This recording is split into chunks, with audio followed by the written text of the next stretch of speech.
G'day viewers, welcome back to PB's Retro Restorations. In this episode I'll be working on this Dinky Toys number 136 Vauxhall Viva. Yes, I know it looks pretty good and doesn't really want restoring, and I'll talk about that in a minute. In the meantime, if you're new here, thanks for giving my channel a go. I'd love for you to consider subscribing. Be sure to check out the hundreds of other videos at the link above or in the description. Anyway, enough waffle, let's get crack-a-lackin' on this Viva.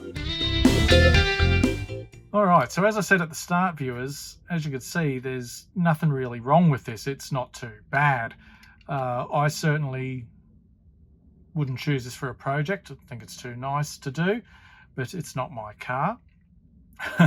And Paul, my father-in-law, has requested that I repaint this white for him. Keep the red interior. I'm not going to try and take the tyres off. I'm not going to repaint the base. I'm going to leave that as it is, but I'm going to repaint it white. The reason Paul wants this painted white is, I don't know the full details of it. Someone he knew had one back in the 60s. The best thing about little cars, people go, oh, why do grown men collect old little cars? And the reason I collect a lot of them is they evoke a memory. They bring back a time from the past. Like the other day I bought a Mark I Golf convertible diecast in white, and like, not something I normally buy, but again, I used to know a lady around the cafe at a convenience store where I worked, and she had one. It's about bringing back a memory, and if I can do that for Paul, then that's what I'm going to do. It doesn't look like it's got too many bad casting lines on it either, this one. So anyway, I've gibbered enough.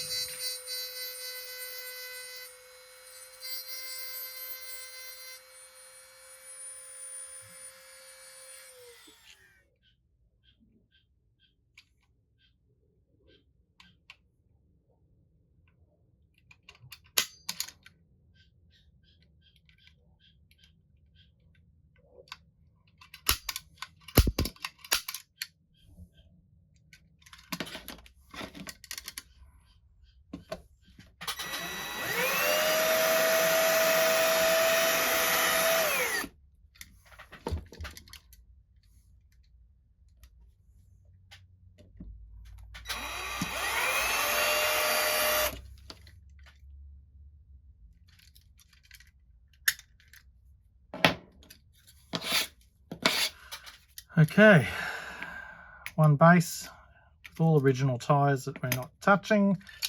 Interior is not warped or anything, which is good. Our glass, I'll give that a light clean up, but not anything dramatic. One boot lid,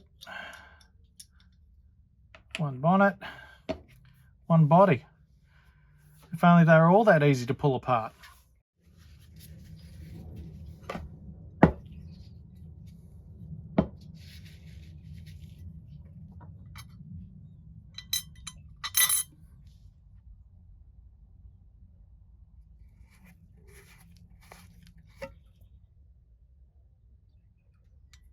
Got to come up with a better system. I think I waste too much paint strip, reviewers, and there's got to be easier ways. I can just put in a separate jar or something, I don't know. People say use caustic soda, but it can just be so aggressive sometimes that I feel like it does damage the casting sometimes. Anyway, this looks like it's going to come off pretty easy, this blue.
Hoping this will allow me to replicate the look. I think I thought I was going to detail this, but I know my detail skills aren't up to doing it justice, so trying to get that factory stock look.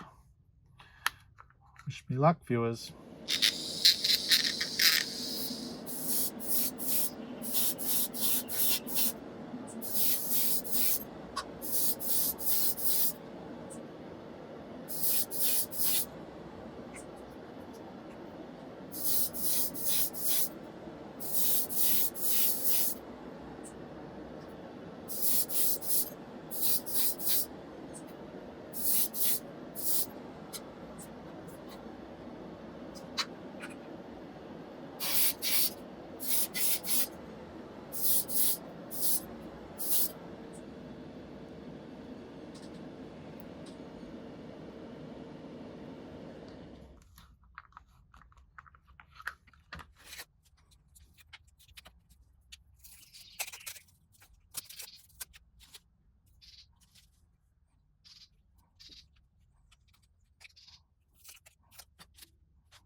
These are from Black Square Decals, viewers.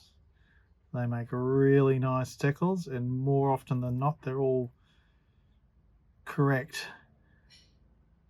I should also say that even to Australia, they keep the postage fair and reasonable.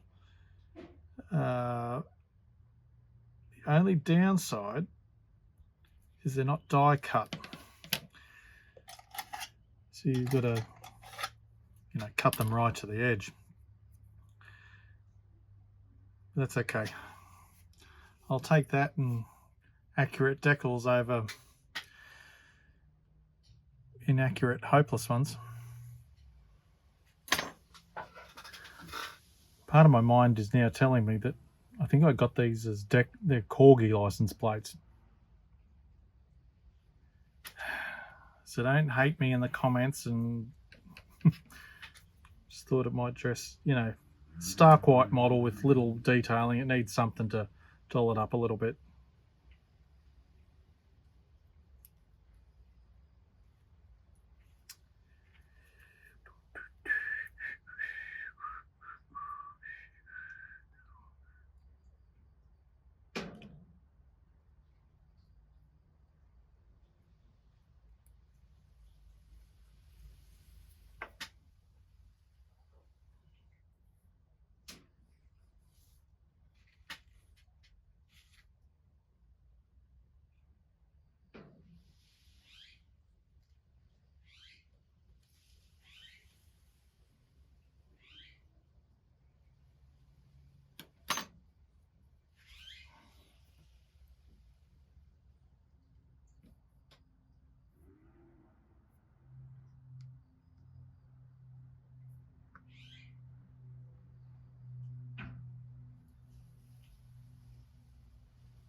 It's about as neat as what Dinky did it, but that's not saying much, is it? Hmm.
Hmm. 2 hours later. Found it. Idiot.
I cheat sometimes, viewers, if it's not quite right.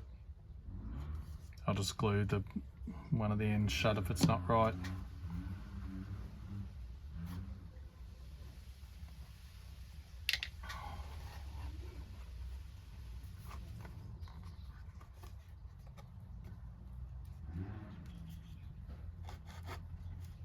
Should have checked it fit before I did all this, shouldn't I?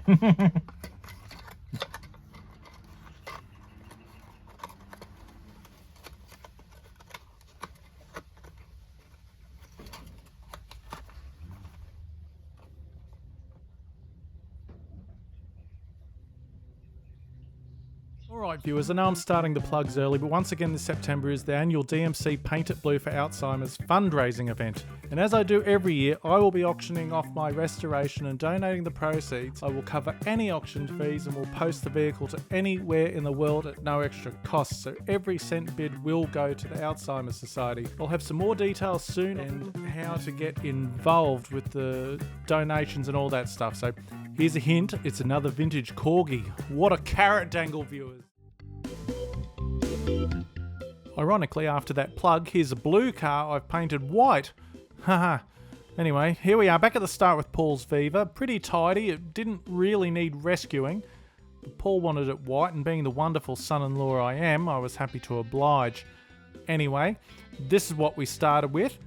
And this, dear viewer, is what we're, and by we I mean Paul, is left with now. Ta-da! There you go, was blue, now white.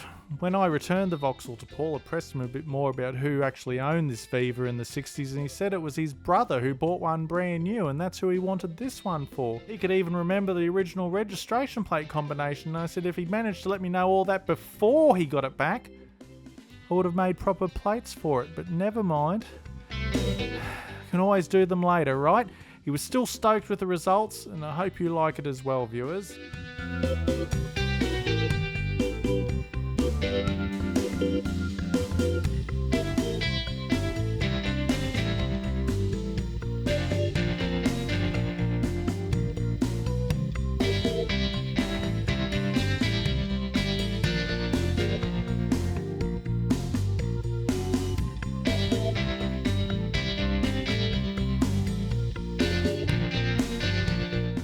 Thanks for watching to the end. If you've liked this video, give it a thumbs up. Leave a comment. Check out some of my other videos and please consider subscribing, and don't forget to click the bell for alerts. That way you too, like thousands of others before you, can be swept away to a world of PB magic every time a new video drops. All that stuff helps to keep the channel going, and I value all of your support. Have a great weekend, a safe weekend, and I hope to see you all next time here on PB's Retro Restorations. Bye!